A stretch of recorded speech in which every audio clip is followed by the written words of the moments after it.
House Speaker Paul Ryan led House Republicans in passing legislation that would impose tougher work requirements on people who receive food stamps.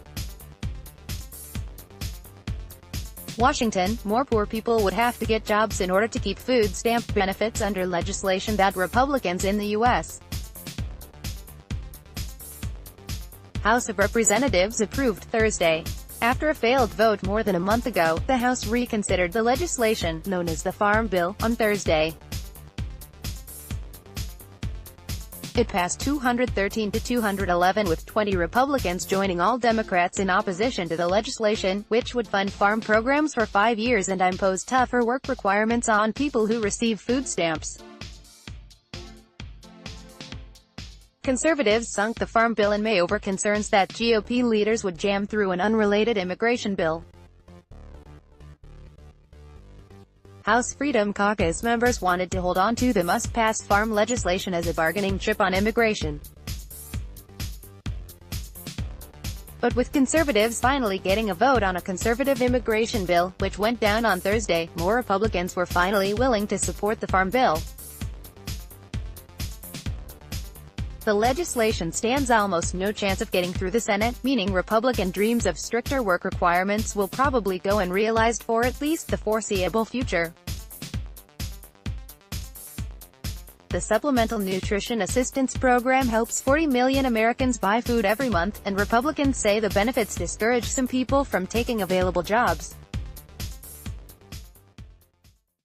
The program already has work requirements, with the strictest ones for able-bodied adults who are younger than 50 and don't have dependent children.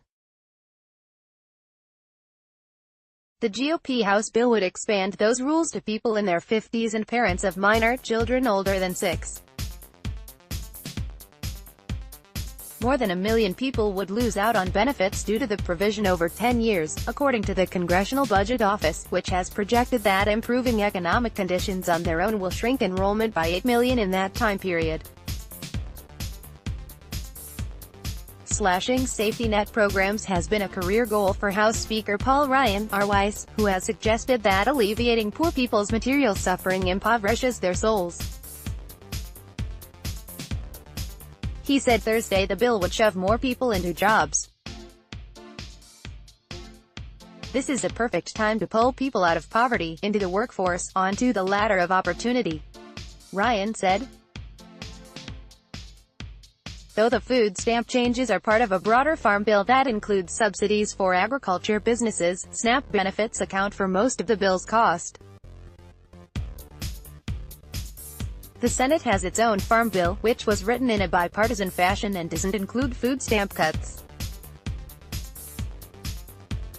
Ultimately, the two chambers will have to agree on a final bill, meaning House Republicans' goal of cutting food stamps this year has always been a long shot. Republicans wrote the food stamp provisions without input from Rep. Collin Peterson, MN, the top Democrat on the House Agriculture Committee. Peterson said in a statement Thursday that he looked forward to collaborating with senators on their version of the bill. The Senate's version isn't perfect, but it avoids the hardline partisan approach that House Republicans have taken here today, and if it passes, I look forward to working with conferees to produce a conference report both parties can support, which is the only way to get a farm bill enacted into law, according to the statement. Download. Do you have information you want to share with HuffPost? Here's how.